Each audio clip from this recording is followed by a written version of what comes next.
Bismillahirrahmanirrahim. Assalamualaikum warahmatullahi wabarakatuh.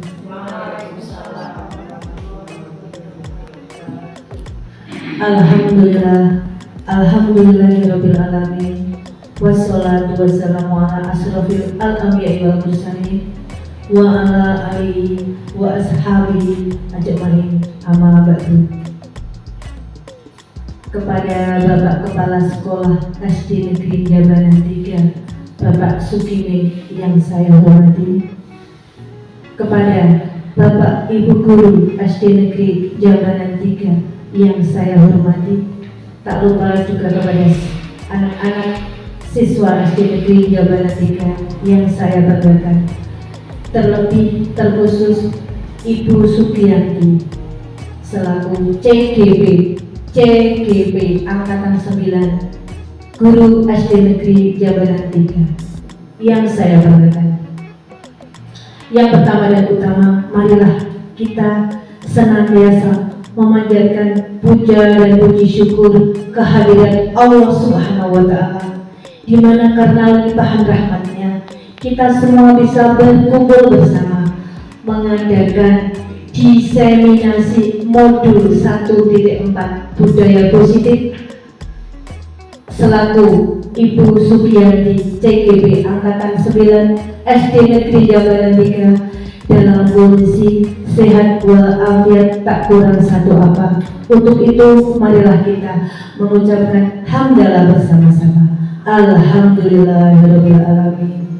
Saya di sini selaku pembawa acara dari diseminasi modul 1.4 budaya positif atas nama Ibu Sugiyanti CGP Angkatan 9 SD Negeri Jambanan 3 akan membacakan acara di hari ini, hari Jumat tanggal 27 Oktober 2023. Acara yang pertama adalah pembukaan, acara yang kedua sambutan Kepala Sekolah SD Negeri Jambanan 3, acara yang ketiga yaitu inti dari Ibu Sugiyanti selaku CGP Angkatan 9, acara yang keempat doa, acara yang kelima adalah penutup. Karena mungkin waktu sudah berangsur siang, maka marilah acara di hari ini kita buka dengan membaca basmalah bersama-sama. Bismillahirrahmanirrahim. Semoga dengan bacaan basmalah acara di hari ini diberi kelancaran, manfaat, berkah buat kita semua. Amin ya rabbal alamin. Acara yang kedua adalah sambutan dari Kepala Sekolah SD Negeri Jambanan 3 kepada Bapak Sugimin. Waktu dan tempat dipersilahkan.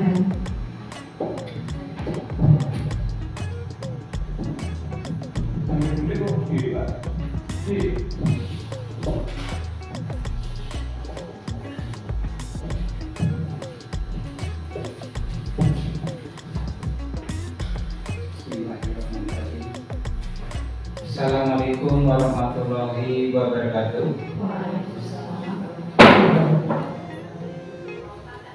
Terima kasih kepada Ibu Moderator yang telah memberikan waktu untuk sambutan dalam acara diseminasi modul 1.4 yang akan disampaikan Ibu Sugiyanti selaku Penggerak Angkatan 9 dari SD Negeri Jambanan 3. Yang pertama kali saya mohon maaf karena pakaiannya tidak sama dengan peserta yang lain, karena kebetulan hari ini tadi ada acara kegiatan cek kesehatan dan olahraga dari Puskesmas, sehingga kepala sekolah diundang untuk menghadiri acara itu, sehingga bersamaan dengan acara ini, sehingga kami mohon maaf apabila seragamnya berbeda dengan yang lain.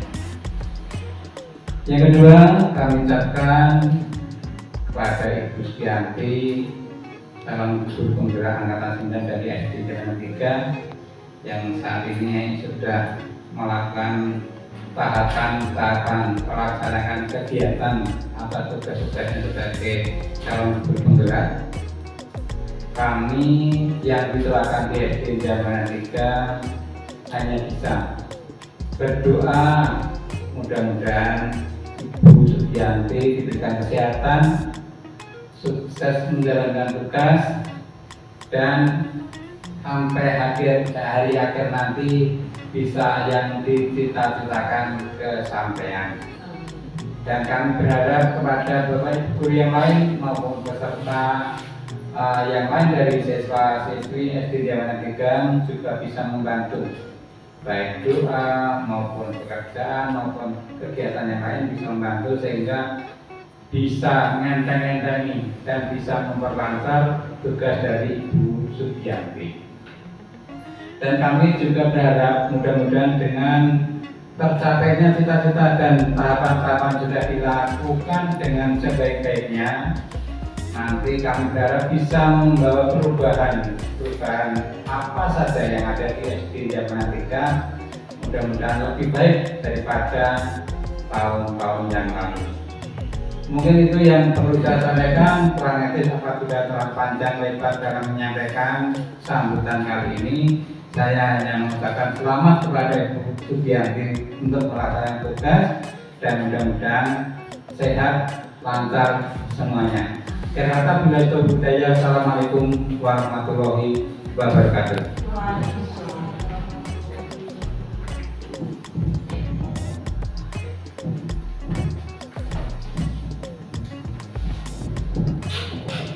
Demikianlah tadi sambutan dari Bapak Kepala Sekolah SD Negeri Jabanan 3, Bapak Sugimin.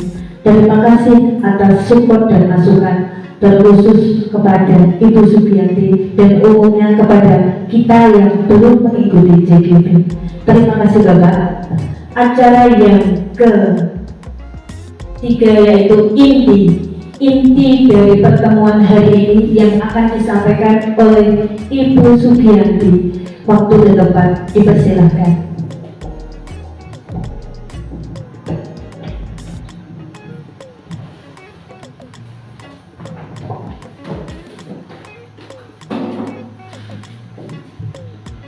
Bismillahirrahmanirrahim. Assalamualaikum warahmatullahi wabarakatuh. Alhamdulillahirabbil alamin.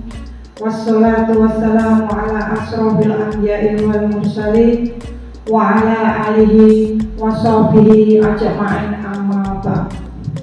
Yang terhormat Bapak Kepala Sekolah SD Negeri Jabanan 3, Bapak Sugimin SPD, yang saya hormati Bapak Ibu Guru beserta karyawan SD Negeri Jabanan 3, dan tidak lupa kepada anak-anakku yang saya banggakan dan yang saya sayangi.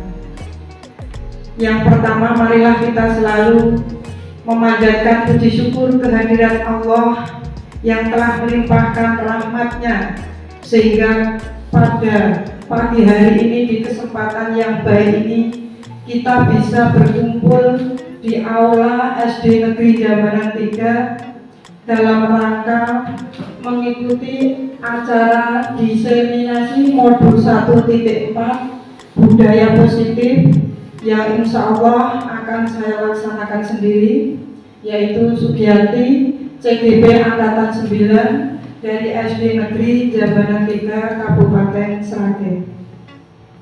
Terima kasih kepada Bapak Ibu Guru semua yang telah meluangkan waktunya sehingga pada kesempatan pagi hari ini nanti saya yang berada di depan ini bukan berarti nanti saya yang paling pintar, bukan ya. Tapi di sini nanti kita belajar bersama-sama. Kita belajar untuk menunjukkan atau mewujudkan budaya positif yang ada di SD kita, yaitu SD Negeri Jabanan 3, yang mungkin saat ini sebenarnya sudah berjalan tanpa kita sadari. Baiklah Bapak Ibu Guru yang saya hormati, sebelum menginjak ke materi, mungkin saya akan mengadakan ice breaking sebentar ya. Mari kita berdiri sebentar untuk melakukan tepuk semangat saja ya. Biar kita dari pagi melakukan kegiatan, biar kita relax sebentar. Monggo nggih. Tepuk semangat. Semangat. Semangat. Terima kasih. Baiknya.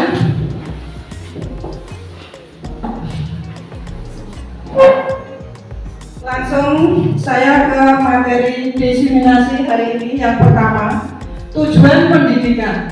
Menurut Ki Hajar Dewantara, tujuan pendidikan itu adalah menuntun segala kodrat yang ada pada anak-anak agar mereka dapat mencapai keselamatan dan kebahagiaan yang setinggi-tingginya, baik itu sebagai manusia maupun sebagai anggota masyarakat. Oleh sebab itu, pendidik itu hanya dapat menuntun tumbuh atau hidupnya kekuatan kodrat yang ada pada anak agar dapat memperbaiki lakunya. Jadi bukan dasarnya. Dasarnya hidup dan tumbuhnya kekuatan kodrat anak. Itu adalah tujuan pendidikan menurut Ki Hajar Dewantara, yaitu Bapak pendidikan kita.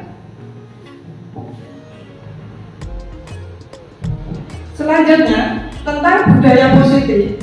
Dari awal tadi saya sudah bilang bahwa di sekolah kita itu sebenarnya sudah melakukan budaya positif ini tanpa kita sadari. Dari pembiasaan-pembiasaan yang kita lakukan, setiap pagi kita melakukan senyum, sapa, salam, dan seterusnya. 5S itu sudah dibiasakan dengan baik.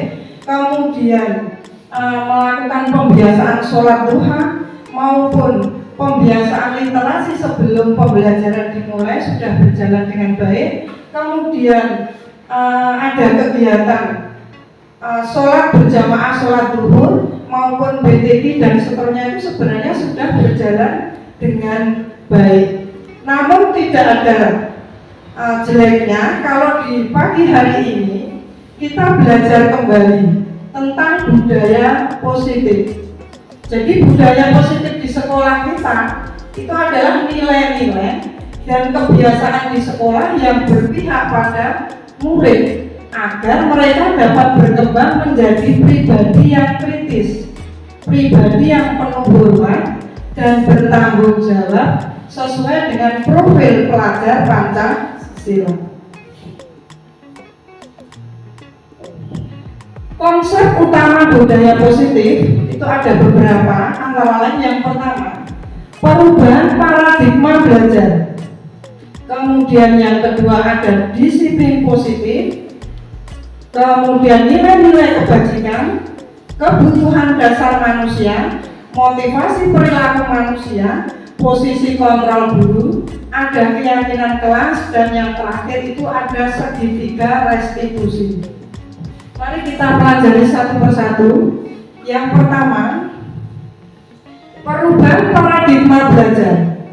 Pembelajaran dengan paradigma baru itu merupakan pembelajaran yang dirancang berdasarkan prinsip pembelajaran berdiferensiasi, sehingga para peserta didik itu belajar sesuai dengan kebutuhan untuk mewujudkan profil pelajar Pancasila.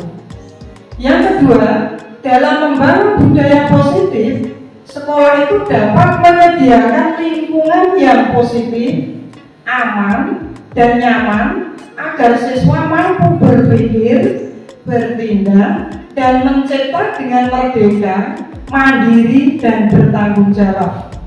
Nah, ini anak-anak kita, peserta didik kita itu sebenarnya sudah melaksanakannya dengan baik. Di sekolah kita itu sudah baik dengan pembiasaan-pembiasaan yang baik, yaitu kita menyediakan lingkungan yang positif buat anak-anak kita, buat peserta didik kita.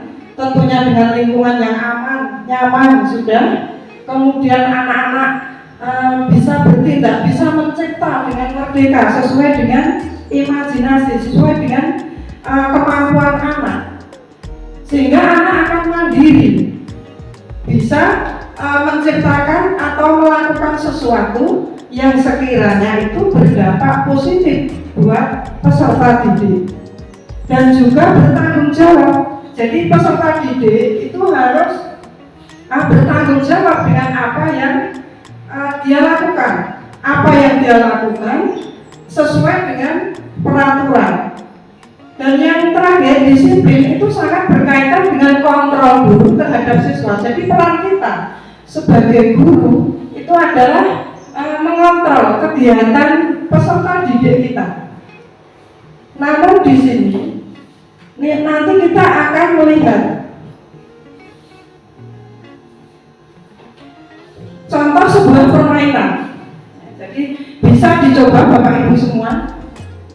Suatu permainan, Anda dan teman Anda akan melakukan suatu kegiatan cobalah buka. Cobalah buka. Anda adalah A. Tugas Anda adalah mengepalkan salah satu tangan Anda. Kita kepalkan. Cobalah Anda bayangkan bahwa Anda itu menyimpan sesuatu yang sangat berharga di dalam kepalan tangan Anda. Anda perlu menjaga benda tersebut sekuat tenaga, karena begitu pentingnya untuk kehidupan Anda. Nah, tugas B rekan Anda itu mencoba dengan segala cara untuk membuka kepalan tangan Anda. Misalnya Bu Suparmi mengepalkan tangannya dengan kuat, kemudian Bu Yuli sebagai B membujuk, merayu, mengintimidasi, memarahi untuk membuka kepalan tangan Bu Suparmi. Nah, kira-kira apa yang akan dilakukan Bu Suparmi? Coba mempertahankan sekuat, ya, mungkin yang lain, Bapak Ibu yang lain, silakan. Bukannya akan menyembunyikan kepalan. Akan menyembunyikan kepalan tangannya. Nah, ini adalah bentuk bahwa kita itu punya pendapat yang teguh. Nah, punya prinsip yang kuat, karena ini adalah barang atau sesuatu yang ada di kepalan tangan saya ini adalah sangat berharga bagi diri kita. Maka dengan rayuan apapun, dengan digelitik, digoda, ataupun mungkin ditawarin nanti tak kasih uang sekian ribu, dia tidak mau. Inilah bahwa kita atau peserta didik itu punya prinsip yang kuat, prinsip yang teguh.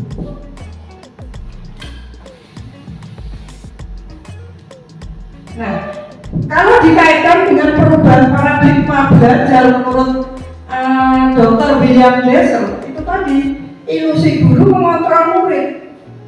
Jadi guru punya hak untuk mengontrol murid.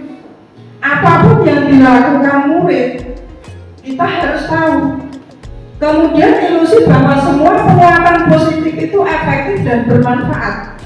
Jadi apa yang menjadi prinsip peserta didik itu adalah sesuatu yang efektif dan bermanfaat. Kemudian ilusi bahwa kritik membuat orang merasa bersalah dapat menguatkan karakter. Jadi anak yang menggenggam kepalan tangannya tadi, walaupun diiming-imingi dengan apapun, dia akan teguh dengan pendiriannya. Saya tidak akan membuka kepalan tangan karena di dalam kepalan ini saya punya barang yang sangat berharga. Nah, ini bisa diibaratkan seperti peserta didik kita itu. Di saat dia melakukan kesalahan, misalnya berantem dengan temannya, kemudian kita sebagai guru mengontrol, menegur, apa yang kalian lakukan, nah misalnya. Nah, kemudian anak tersebut akan bilang, saya tadi habis memukul si A. Nah, kemudian kita sebagai peserta didik menjadi penengahnya, tentunya kita akan mengatakan kepada si A tadi, kamu harus minta maaf kepada si B. Nah, si A ini dia akan melakukan meminta maaf pada temannya, tetapi karena ada dorongan dari luar, dari bapak ibu gurunya tadi, Jadi dia meminta maaf pada temannya itu bukan karena dorongan dirinya sendiri, karena dia disuruh, karena dia diperintah oleh bapak ibu guru untuk meminta maaf. Coba kalau anak tersebut kita biarkan, nanti dia tidak akan meminta maaf. Jadi dia memberi maaf pada temannya walaupun masih menangis karena tadi dipukul atau mungkin disakiti. Kemudian ilusi bahwa orang dewasa itu memiliki hak untuk memaksa. Nah, jadi kita di sekolah ini sebagai pendidik memiliki hak untuk memaksa itu sebenarnya tidak boleh. Jadi kita tidak boleh memaksakan kehendak kita kepada siapapun, baik itu peserta didik usianya masih di bawah kita, ibarat itu anak kita, tapi kita tidak boleh memaksakan suatu kehendak kepada siapapun.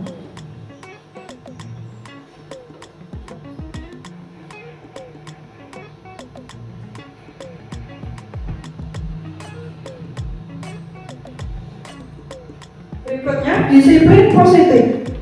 Nah, kata-kata disiplin ini bukan kata yang asing lagi ya, Bapak Ibu guru semuanya sering mendengarkan kata disiplin.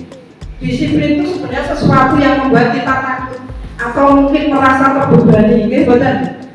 Benar, kalau kita mau jujur sebenarnya disiplin itu ada sesuatu yang membuat kita itu merasa tertekan. Nah, disiplin itu berasal dari kata disiplina yang artinya belajar.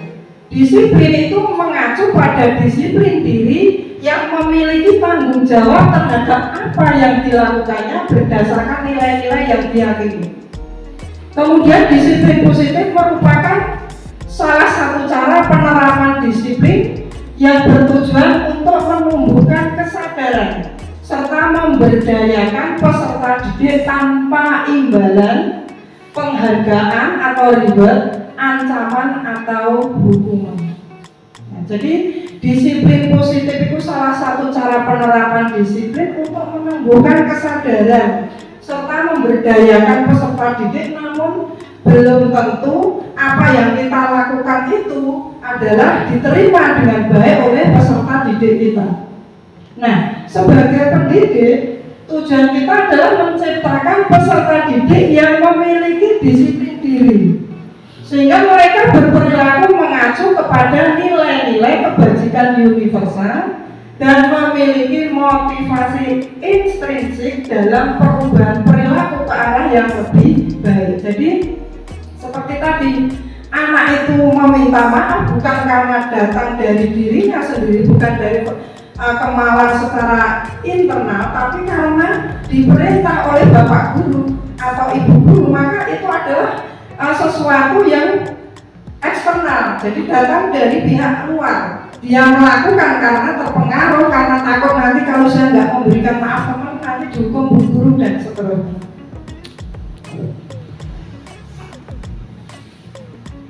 Nah, nilai-nilai kebajikan apa saja yang ada di dalam budaya positif itu? Nilai kebajikan itu adalah sifat positif manusia yang merupakan tujuan mulia yang ingin dicapai oleh setiap individu. Jadi tidak ada manusia yang ingin mencapai sesuatu yang negatif. Pasti selalu menginginkan sesuatu yang positif. Nilai tersebut itu bersifat universal dan lintas bahasa, suku bangsa, agama maupun latar belakang. Nah, dengan mengaitkan nilai-nilai kebajikan yang kita yakini, seseorang akan memotivasi intrinsiknya itu akan timbul, akan terbangun, sehingga menggerakkan motivasi dari diri dalam dari dirinya sendiri untuk dapat mencapai tujuan yang mulia yang diinginkan. Nah, nilai-nilai kebajikan yang ingin dicapai oleh setiap peserta didik itu adalah nilai yang sesuai dengan profil pelajar Pancasila. Yang kemarin, alhamdulillah sekolah kita sudah mengadakan sosialisasi visi sekolah yang berhasil dengan lancar, dengan baik, di mana kita mewujudkan profil pelajar Pancasila yang kita harapkan. Selanjutnya,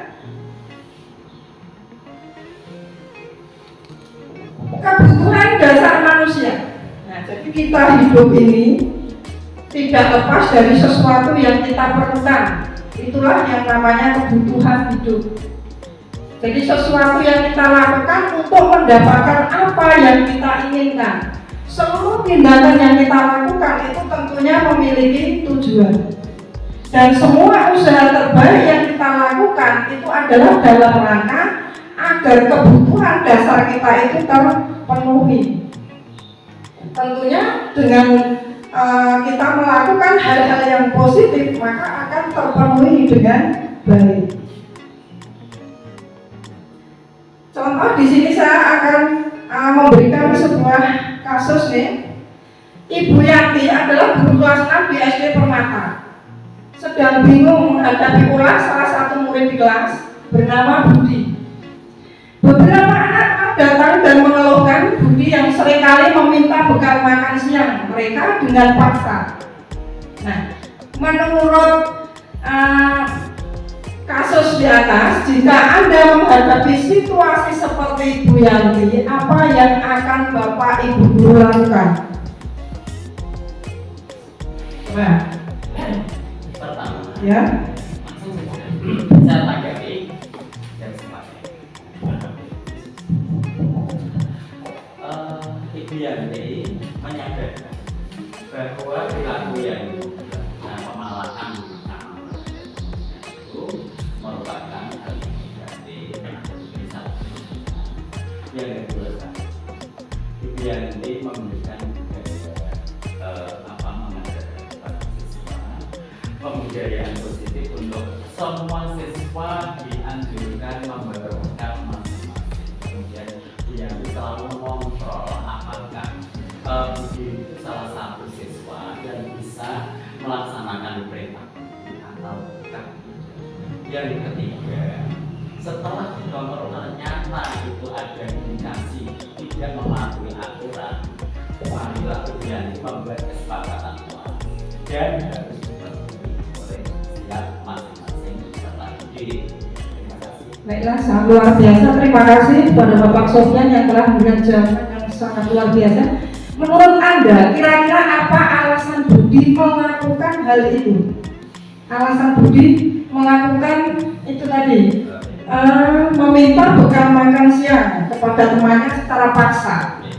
Alasan pertama, Budi satu dengan kondisi keluarga, mungkin orang tuanya merantau atau bagaimana, terus kemudian pulang pergantian dalam keluarga. Yang berikutnya, memang dia dalam lingkungan yang kurang mendukung karena masyarakatnya yang kolonial, kemudian mereka memiliki sifat-sifat yang bagus, misalnya itu menjadikan pembawaan lingkungan itu kepada peserta didik akan berpengaruh. Jadi lingkungan anak berpengaruh terhadap kebiasaan atau kepribadian yang dilakukan oleh Budi. Ya, terima kasih. Baik, kita lihat.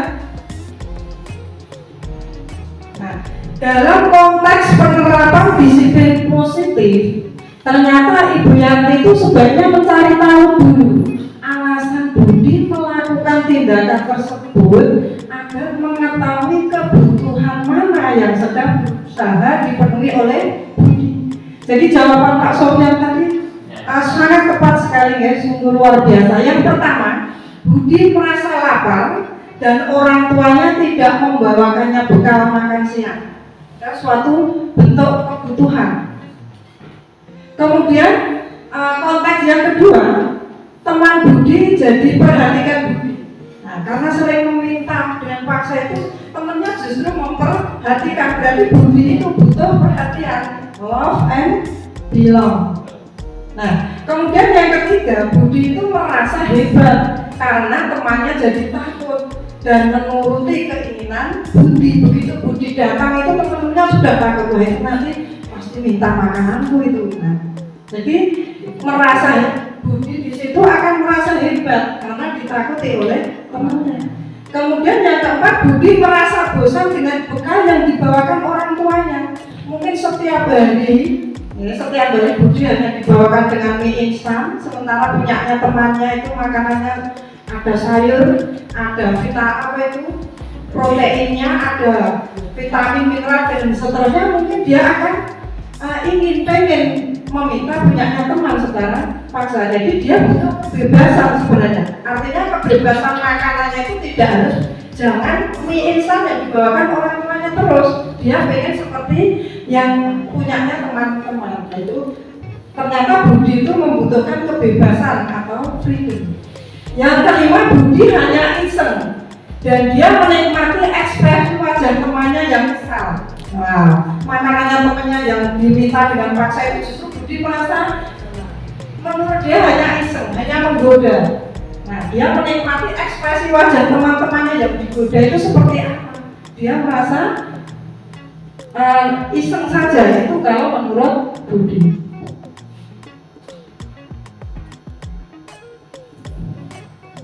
Berikutnya kita lihat, ternyata 5 kebutuhan dasar manusia seperti pada konteks cerita di atas tadi. Yang pertama, kita itu butuh bertahan hidup.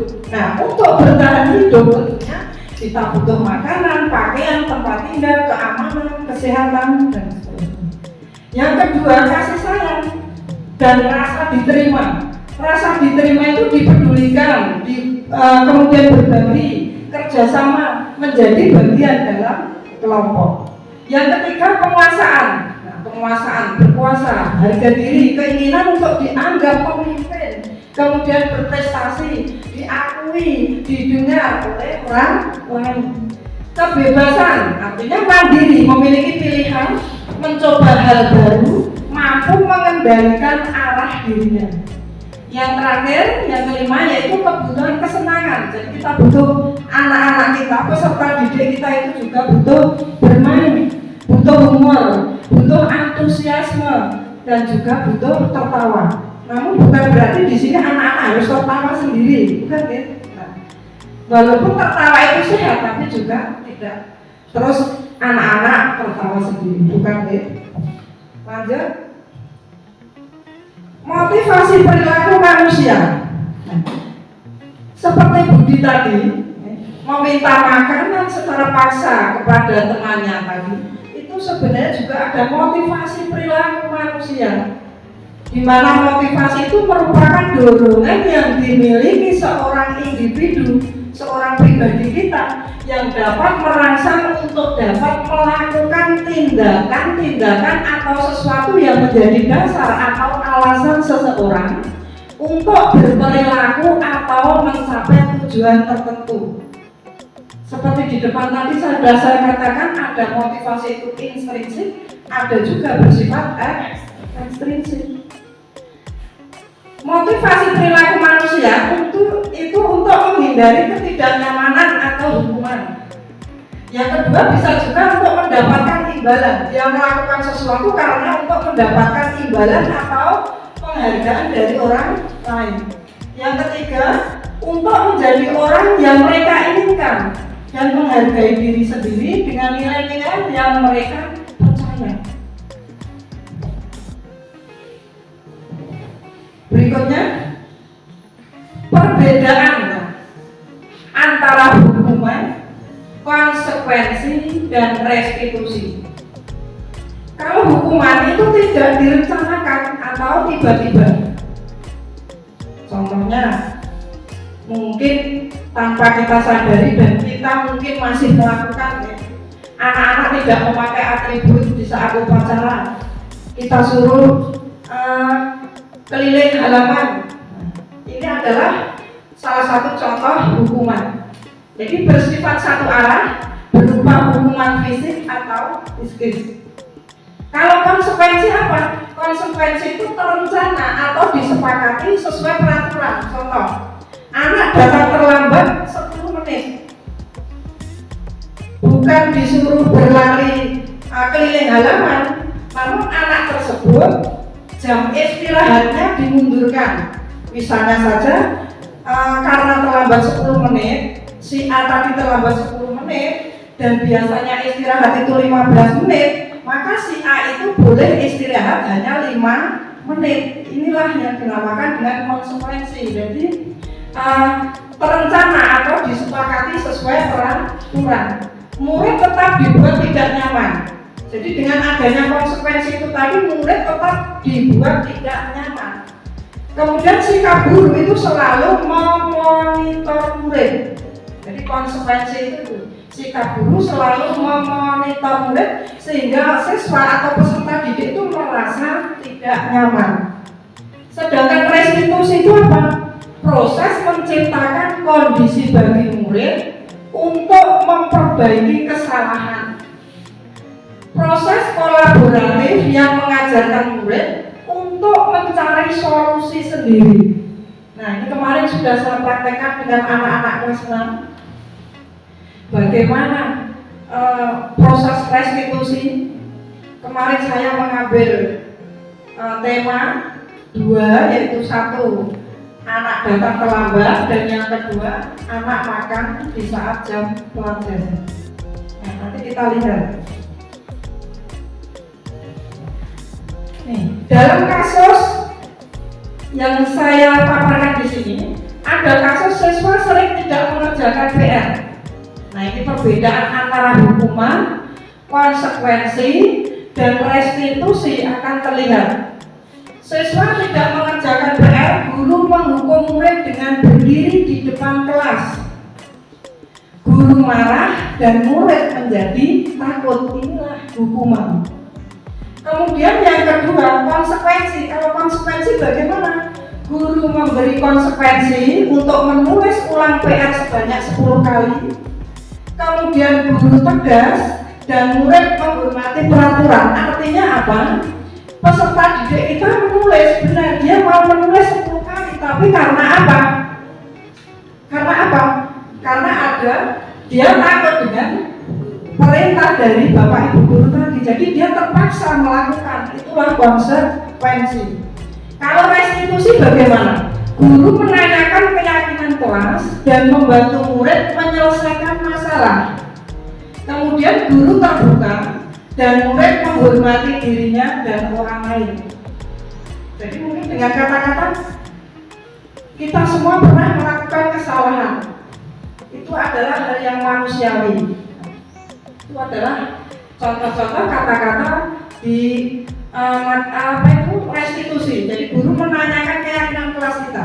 Apa keyakinan kelas kita yang sudah kita sepakati awal masuk dulu? Kita datang 10 menit sebelum jam pelajaran misalnya. Atau mungkin kalau tidak mengerjakan PR, kesepakatannya semua siswa harap mengerjakan tugas misalnya. Nah, ini masuk pada restitusi. Jadi guru terbuka dan murid menghormati dirinya dan juga orang lain.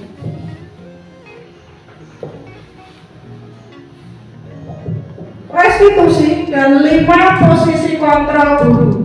Nah, ini posisi kita nanti berada di mana, kita lihat ya. Penghukum tadi sudah saya jelaskan. Apakah kita sebagai penghukum, pembuat merasa bersalah?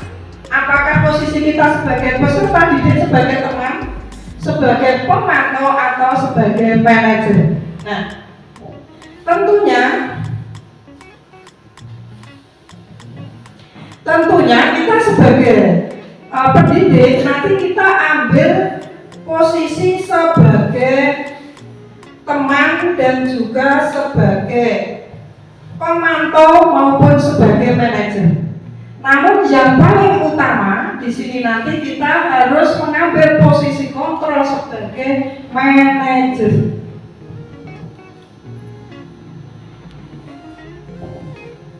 Contoh penerapan 5 posisi kontrol guru. Yang pertama, dalam kasus siswa tidak memakai atribut seperti di depan tadi sudah saya katakan, di saat upacara ada peserta didik kita yang tidak memakai atribut. Hukumannya, anak tersebut kita suruh berdiri di depan barisan. Itu adalah contoh hukuman karena berkaitan dengan fisik. Kemudian pembuat merasa bersalahnya bagaimana? Bapak Ibu guru, berapa kali Ibu guru harus memberitahu kamu? Nah, ini pertanyaan yang kita ambil sebagai pembuat merasa bersalah itu, kita bertanya kepada murid, berapa kali Bu guru harus memberitahu kamu? Bu guru kecewa sama kamu. Nah, ini adalah kita membuat merasa bersalah. Kemudian kita sebagai teman, posisi kita sebagai teman, ayolah buat guru bangga, ikuti aturan ini ya. Dengan kata-kata seperti itu, ayolah buat guru bangga, ikuti aturan ini ya. Itu kalau sebagai teman. Kemudian posisi kontrol guru sebagai pemantau, kamu sudah melanggar peraturan, kamu tahu konsekuensinya. Nah, ini pertanyaan yang kita lontarkan kepada peserta didik kalau posisi kita sebagai pemantau. Kalau sebagai manajer bagaimana? Apakah kamu tahu kesalahanmu? Nah, kira-kira bagaimana kamu memperbaiki kesalahanmu? Mungkin anak tersebut nanti akan menjawab, besok saya pakai atribut lengkap, kemudian mungkin kalau belum punya saya bisa mengusahakan atau yang lainnya. Inilah posisi kita sebagai pendidik. Kita mengambil posisi kontrol yang terakhir, yaitu sebagai manajer. Nah, posisi kontrol apakah aku? Nah, di sini saya membuat sebuah ilustrasi. Saya kecewa sekali dengan kamu. Mungkin Bapak Ibu guru bisa memberikan jawaban. Saya kecewa sekali dengan kamu. Kira-kira posisi kontrol yang mana? Mungkin Bapak Ibu guru ada yang tahu? Sebagai pemantau. Yang lain? Mungkin Bu Yuli? Sebagai teman, Bu Marsidi mungkin? Sebagai keseimbangan kontrol tadi. Sebagai keseimbangan kontrol, Pak Sri mungkin memberikan jawaban yang lain? Sebagai manajer, Bu Sur? Sebagai teman, kita lihat ya.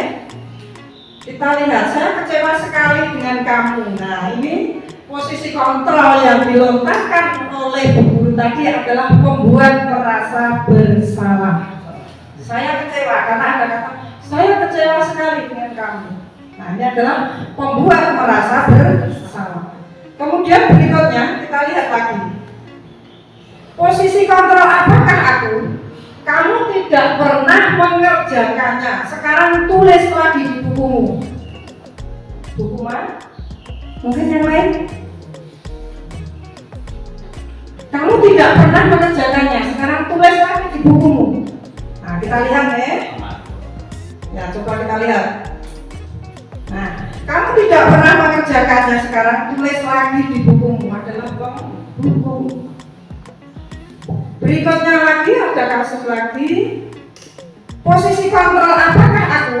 Nah, ayolah lakukan demi ibu ya. Nah, tadi yang mana ya? Bisa kita lihat? Sebagai teman. Jadi dengan kata-kata yang lembut. Ayolah lakukan demi ibu ya nak. Kemudian yang lain lagi kita lihat. Kamu tidak pernah mendapatkan nilai jika tidak mengerjakan tugas. Posisi kontrol apakah aku? Nah, kita cek ya, kita lihat dari jawaban Pak Sofyan luar biasa. Tepuk tangannya untuk Pak Sofyan ya. Jadi kamu tidak pernah mendapatkan nilai jika tidak mengerjakan tugas. Itu adalah posisi kontrol kita itu sebagai pemantau. Berikutnya, apa rencanamu untuk menyelesaikan masalah ini? Posisi kontrol apakah? Mungkin Pak Sri? Manajer. Bu Arsiti? Manajer. Terima kasih. Sungguh luar biasa. Jadi Bapak Ibu guru SD Negeri Jabatan 3 ini ternyata semangatnya luar biasa nih. Kemudian kerjasamanya juga luar biasa guys. Sekali lagi saya sangat berterima kasih kelancaran acara hari ini, kerjasama kolaborasi yang bagus sehingga nanti akan membuat kelancaran dan kesuksesan saya sebagai CGB. Posisi kontrol apakah aku? Apa rencanamu untuk menyelesaikan masalah? Ini ternyata betul sekali guys, sebagai manajer.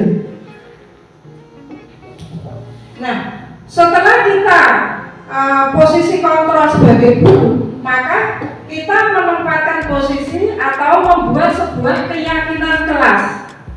Mengapa keyakinan kelas?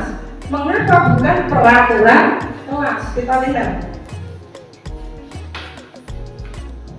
Nah, pembentukan keyakinan kelas itu bersifat lebih abstrak daripada peraturan yang lebih rinci dan konkret, berupa pernyataan universal, dibuat dalam pernyataan positif sesuai dengan kondisi kelas, tidak terlalu banyak sehingga mudah diingat dan dipahami. Semua warga sekolah dilibatkan dalam pembuatan keyakinan kelas. Jadi banyak keyakinan kelas di awal masuk kita buat dengan anak-anak kita, dengan peserta didik kita, kemudian kita sepakati bersama. Misalnya saja keyakinan kelas yang pertama, datang tepat waktu, kita buat, kita sepakati bersama. Kemudian memakai seragam, memakai seragam lengkap. Atau mungkin keyakinan kelas yang berikutnya, ada yang tahu mungkin? Datang tepat waktu, boleh. Menghargai dan menghormati orang lain, boleh.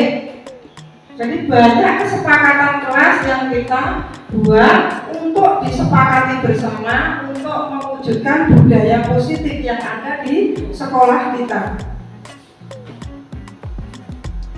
Berikutnya segitiga restitusi.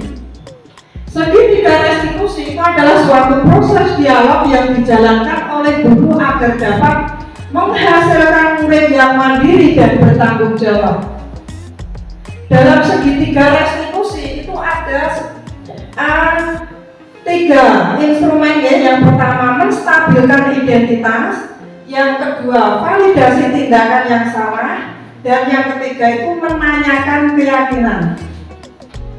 Mungkin di sini ada yang hadir dari murid saya yang kemarin saya pakai untuk praktek segitiga restitusinya. Dari ketiga instrumen ini sudah saya praktekkan di kelas 6.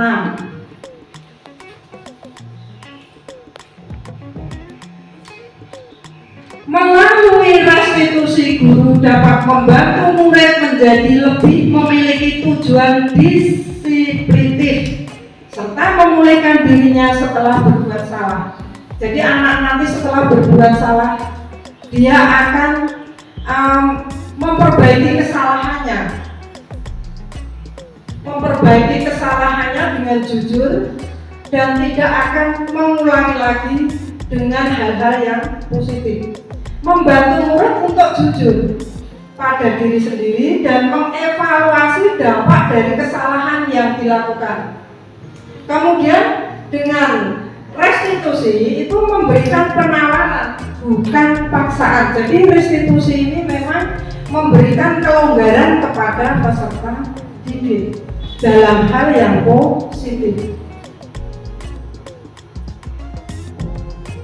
Nah, kita kupas satu persatu. Yang pertama, menstabilkan identitas.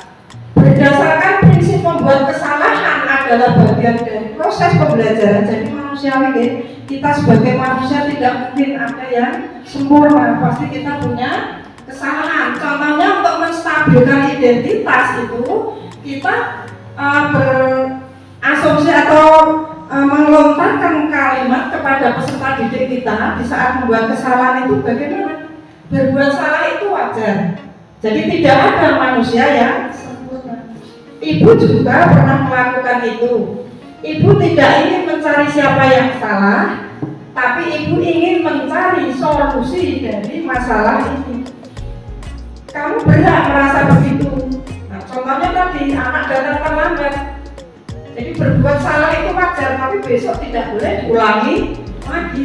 Ibu juga pernah terlambat masuk kelas atau mungkin terlambat masuk sekolah. Nah, tapi di sini kita bukan mencari siapa yang salah, tapi kita mencari solusi. Tentunya nanti solusi ya positif. Lanjut. Yang kedua masih validasi tindakan ya ini tadi. Lanjutannya, kalimat berikutnya, kamu pasti punya alasan mengapa melakukan hal itu.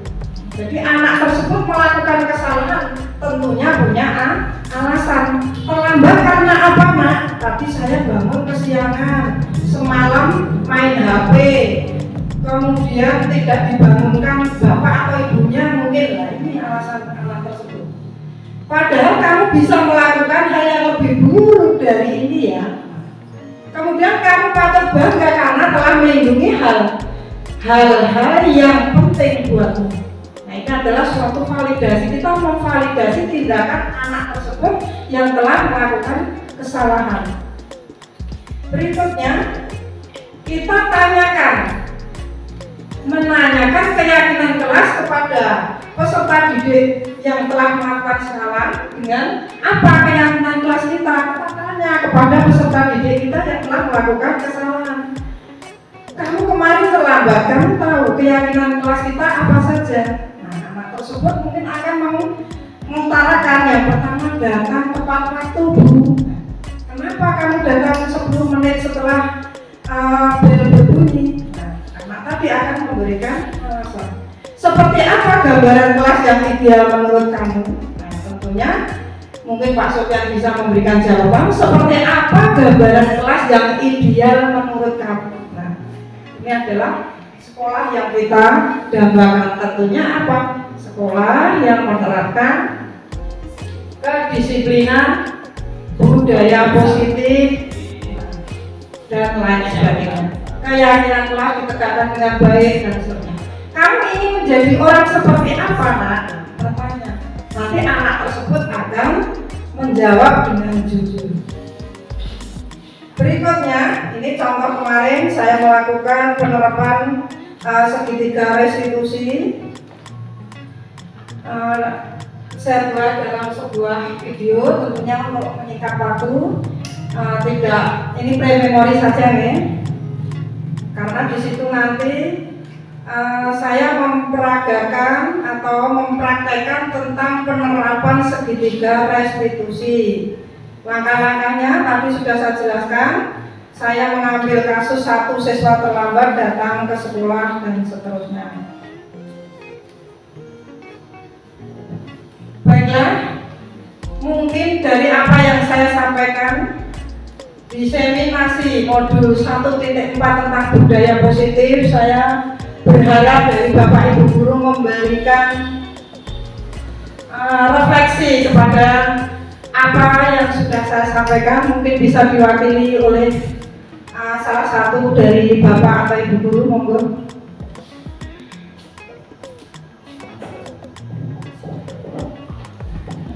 Terima kasih dari pemaparan yang telah memberikan inspirasi kepada kita semuanya. Dari poin tadi sudah disampaikan, kita refleksikan bahwa pertama, dalam penerapan disiplin positif, intinya kita sebagai pendidik kita harus memiliki standar berbagian profesional yang baik, di mana guru mampu kontrol yang baik, bagaimana kita dalam perjalanan diri kita mengelola sekolah kelas dan kepada siswa kita agar memiliki karakter pembiasaan, karena diperoleh dari pembiasaan diri, bukan dari unsur ekstrinsik tetapi dari intrinsik. Yang kedua kalinya, kita membudayakan kedisiplinan, kemudian keyakinan kelas, bisa memberikan suatu bentuk siswa itu biar memiliki kebiasaan-kebiasaan yang positif yang diperoleh, sehingga bukan karena paksaan dari orang lain melainkan dari diri seorang siswa itu sendiri, dengan bahasa yang lembut, dengan teori-teori yang telah disampaikan tadi. Tentunya apakah kita sebagai guru, sebagai hukum atau sebagai pengelola guru sebagai manajer ataukah sebagai teman. Nah, itu kita bisa memahami bahwa kita semuanya adalah untuk membantu karakter siswa tadi menjadi profil pelajar Pancasila sesuai apa yang diharapkan dengan mandiri, merdeka, dan bertanggung jawab. Itu terima kasih, saya kira berarti dari kami tidak bisa secara komprehensif karena ingat saya aja tidak bisa sesuai dengan harapan. Thank you very much. Terima kasih atas refleksinya dari beliau Bapak Sofyan Suri SPD yang memberikan refleksi yang sangat membangun bagi saya tentunya untuk menjadi lebih baik lagi. Dan di sini marilah kita semua, ya, Bapak Ibu guru semua, kita belajar bersama untuk mewujudkan cita-cita SD Negeri Ganda 3, yaitu sebuah visi besar, ya, sebuah visi mewujudkan peserta didik yang berkarakter, mandiri, bertanggung jawab, dan kreatif. Mungkin yang sudah yang sudah kita canangkan kemarin semoga bisa terwujud dengan baik. Nah, dari acara desiminasi budaya positif tadi saya memberikan penutupannya bahwa dalam penerapan program disiplin positif itu hendaknya guru memiliki standar kepribadian, kemudian profesional dan sosial yang baik, di mana guru mampu merefleksi dirinya dalam posisi kontrol saat ini. Bagaimana perjalanan dirinya sebagai manajer yang menuntun murid-murid menjadi insan yang mandiri, merdeka, dan bertanggung jawab. Mungkin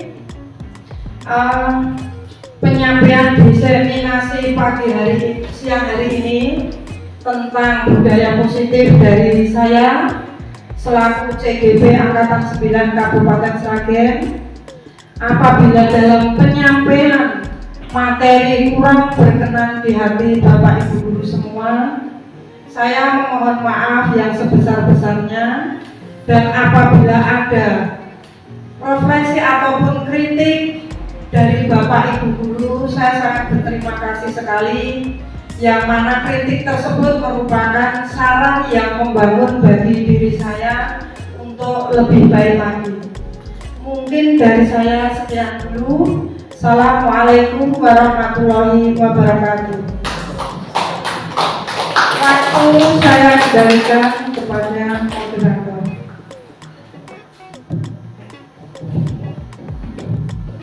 Itulah tadi pemaparan dari desiminasi modul 1.4 budaya positif oleh Ibu Sugiyanti.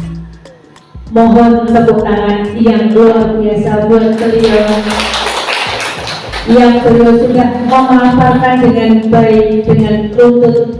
Semoga itu secara pribadi memotivasi saya dan juga Bapak Ibu guru yang di sini yang belum mengikuti CGP, dan juga semoga apa yang beliau laksanakan berimbas positif kepada SD negeri kita, SD Negeri Ganda 3. Amin ya rabbal alamin.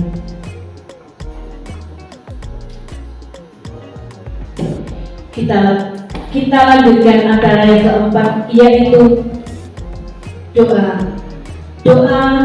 Untuk saat ini kita mintakan kepada Bapak Sofyan, waktu dan tempat dipersilahkan.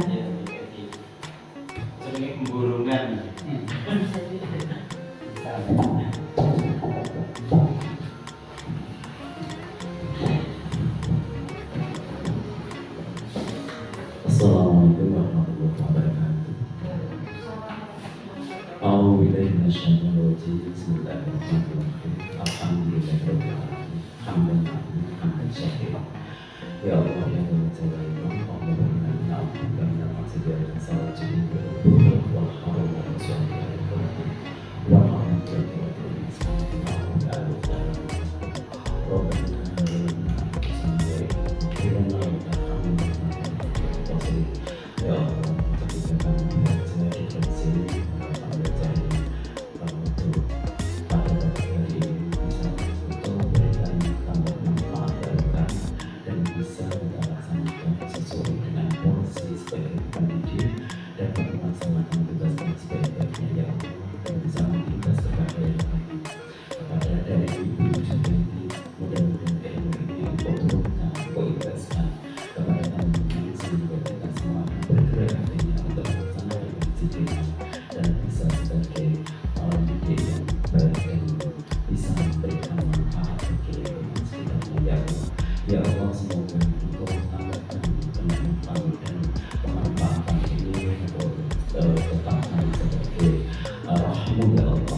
Assalamualaikum warahmatullahi wabarakatuh.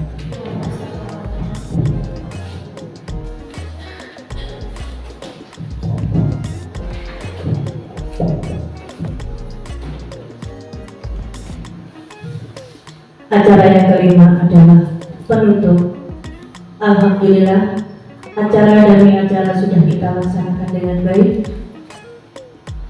Acara diseminasi modul 1.4 budaya positif oleh Ibu Sugiyanti.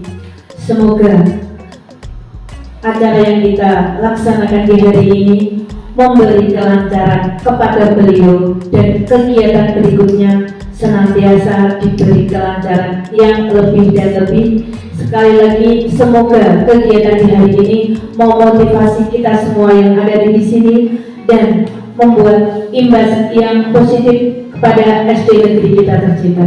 Di sini saya secara pribadi sebagai pembawa acara dan moderator banyak sekali salah ucap tingkah saya yang kurang berkenan di hati panjenengan semua.